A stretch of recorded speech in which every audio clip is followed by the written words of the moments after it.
This is the furthest southern street we can ride here in the city because, of course, on the right is Lake Ontario. Lake Ontario is one of the 5 Great Lakes, the only one that does not border with Michigan. Is anyone hopping off here? Stop number 4 for Pier 6, Atlantic Ocean by the St. Lawrence River.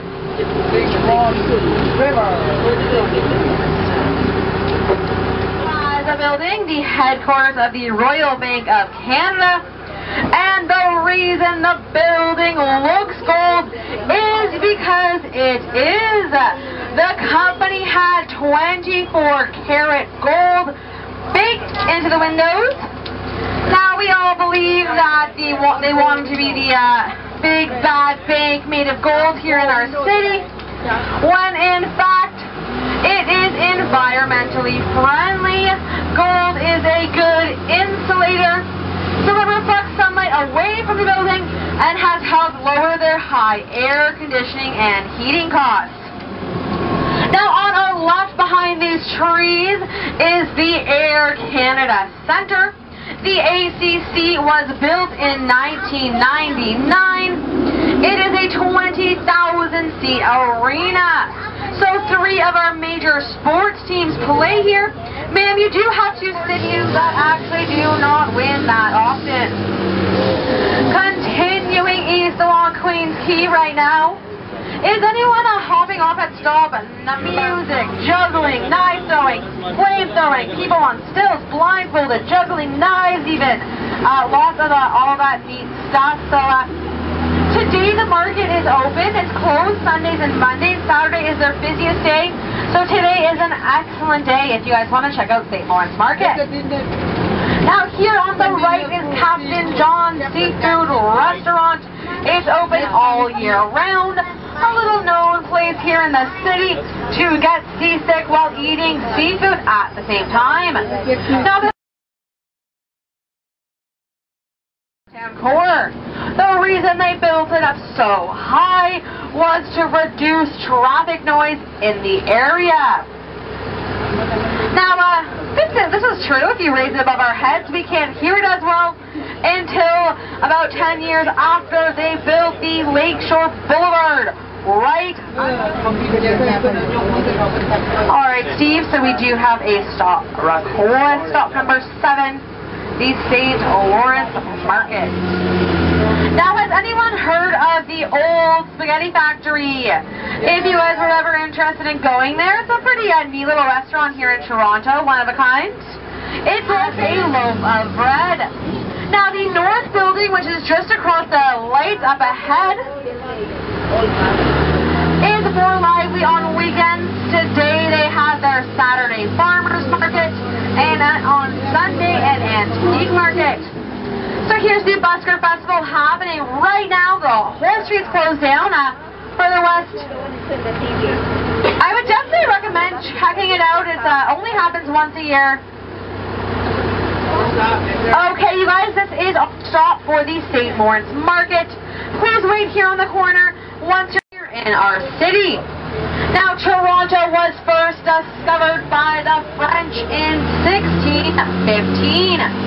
At this time, there were tribes living in the area.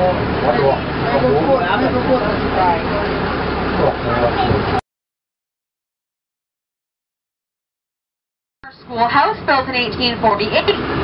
Little Trinity Church, right, built in 1843. Toronto's first free school and Toronto's first free church. You had to pay to go to school, and you had to pay what are known as pew fees to reserve a seat at the St. James Cathedral at a pew. I can see one of our cars in front of us. And this low-hanging wire trying to join the bus belongs to it. Do not touch it. Might be the last thing you do in this world. Not. Now, how come Old Town Toronto doesn't look old? Well, we can thank our 2 great fires for this.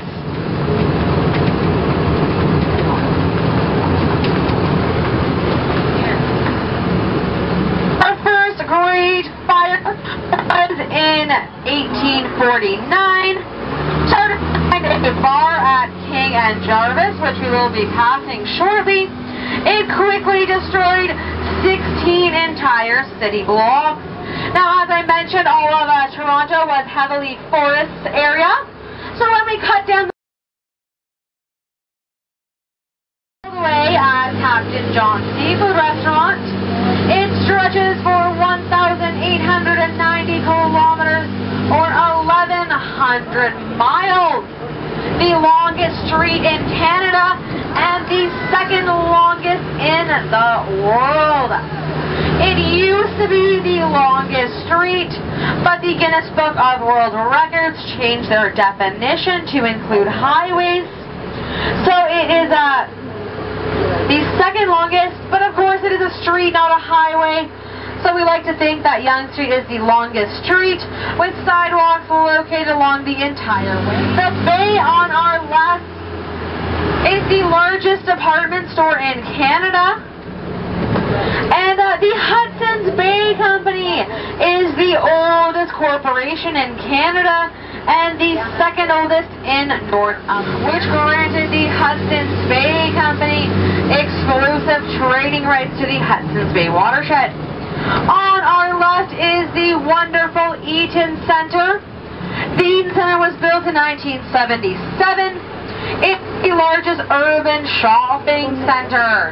It has over 230 stores in 4 levels. There's even a subway entrance at either end. In case you're lazy, you can actually take the department store called Eaton.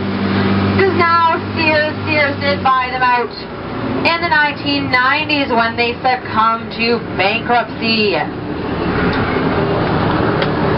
Now the Eaton Centre is so large that it stretches 4 entire city blocks. So 2 of its main entrances must stay open 24 hours a day and 7 days a week to allow pedestrians to walk through it, even on holidays. Now we will be pulling up to Dundas Square in just a moment. Is anyone hopping off here already? Stop number 12. I'll let you guys know when the bus comes. Dundas Square is a public square opened in 2003. So as you can see, it's home to promotional events, concerts, plays, sports games. When it's not being used, there's a lovely fountains there. Lots of little places that you can just drink coffee.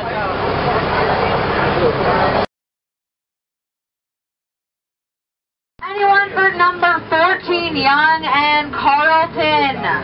Yeah, okay. Number 15, okay, you guys, stop for Dundas.